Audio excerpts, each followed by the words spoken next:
का दिवस आया है।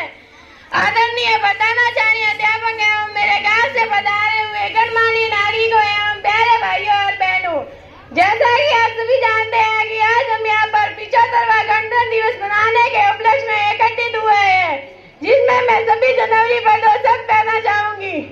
कितना प्यारा नवजीवन का साया है, कितना प्यारा नवजीवन का साया है। गणतंत्र की सुमन हमें बुलाया है, गणतंत्र की सुमन हमें बुलाया है।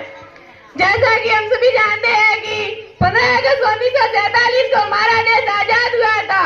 26 जनवरी 1950 को संविधान बना था और आज के दिन हमारा देश गणराज्य बना था। आज देश का हर नागरिक सुपुत्र है, मगर आजादी की कीमत वही जानता है जो अपने अधिकारों का सही से प्रयोग करता है। कितना प्यारा नवजीवन का साया है, कितना प्यारा नवजीवन का साया है। गणतंत्र की सुमन हमें बुलाया है, गणतंत्र की सुमन हमें बुलाया है।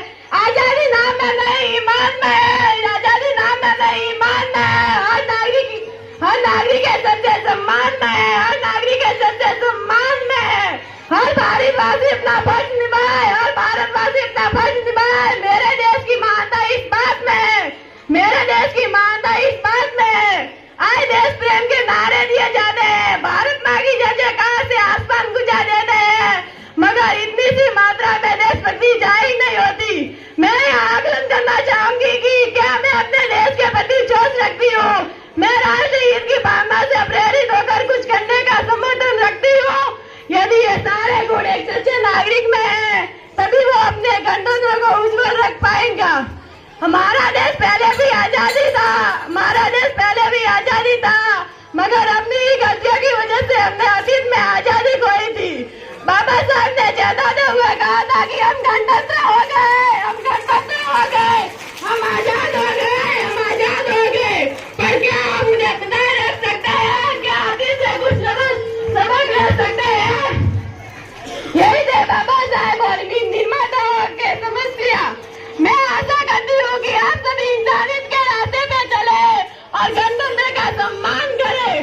वतन को करना है रोशन, करना है वतन को रोशन, तो दीपक की तरह चलते रहना, तो दीपक की तरह चलते रहना। विश्वास की साथ से जीना चाहते हो, विश्वास की साथ से जीना चाहते हो, तो लक्ष्य पूर्ण होने तक चलते रहना, तो लक्ष्य पूर्ण होने तक चलते रहना। गणतंत्र का हाथ होता है, देश में रहने वाले लोग अपने प्रतिनिधि राजनीतिक के रूप में नेता को चुनते हैं। हमारे महासंसद में हमें के काफी संघर्ष के बाद हमें आजादी मिली और हमारा संविधान बना, जिसमें सभी नागरिकों के मूल कर्तव्यों का उल्लेख है। हम अपने देश के प्रति उन बलिदानों को कभी नहीं भुला सकते। आजादी को हम हरगिज मिटा सकते नहीं, आजादी को हम हरगिज मिटा सकते नहीं। सर कटा सकते हैं, सर कटा सकते हैं, लेकिन सर झुका सकते नहीं, लेकिन सर झुका सकते नहीं। आजादी के बाद हमारा देश बहुत ही तरक्की कर चुका है, आर्थिक शिक्षा से कुछ तमाम पर भारत को तरक्की कर चुका है, मगर आज भी देश में भ्रष्टाचार, बेरोजगारी, असुविधा जैसी समस्या है। हम सभी को गणतंत्र दिवस के अवसर पर यह प्रतिज्ञा करनी चाहिए कि हम अपने देश से सारी समस्या को सुलझाने का प्रयास करेंगे और अपने देश को सर्वश्रेष्ठ बनाएंगे। देशलामी तिरंगे को, देशलामी तिरंगे को, जिसे तेरी शान है, जिसे तेरी जान, सर हमेशा ऊंचा रखना, सर हमेशा ऊंचा रखना, जब तक दिल में जान है, जब तक दिल में जान है। एक भारतीय किसी भी अन्य देश में चला जाता है तो उसकी पहचान अलग मानी जाती है। सब सिख मुस्लिम ईसाई सब भाई भाई है और सबके दिलों में एक समान प्रेम है। हमें अपने देश को और भी ज्यादा शक्तिशाली बनाने में अपना योगदान देना चाहिए। जब आंखें खुले तो धरती हिंदुस्तान की हो, जब आंख खुले तो धरती हिंदुस्तान की हो, जब आंख बंद करो तो यादें हिंदुस्तान की हो, जब आंख बंद करो तो यादें हिंदुस्तान की हो। हम मर भी जाए तो कोई गम नहीं, हम मर भी जाए तो कोई गम नहीं, पर मरते वक्त मिट्टी हिंदुस्तान की हो, पर मरते वक्त मिट्टी हिंदुस्तान की हो। जैसा कि हम सभी जानते हैं कि हमारा संविधान एक लिखित संविधान है। हमारे संविधान को बनने में 2 वर्ष 11 माह 18 दिन का समय लगा था।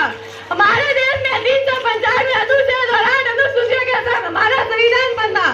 26 जनवरी 1950 को डॉक्टर राजेंद्र प्रकाश को गवर्नमेंट दरबार के हॉल में भारत के प्रथम राष्ट्रपति बनाया गया था।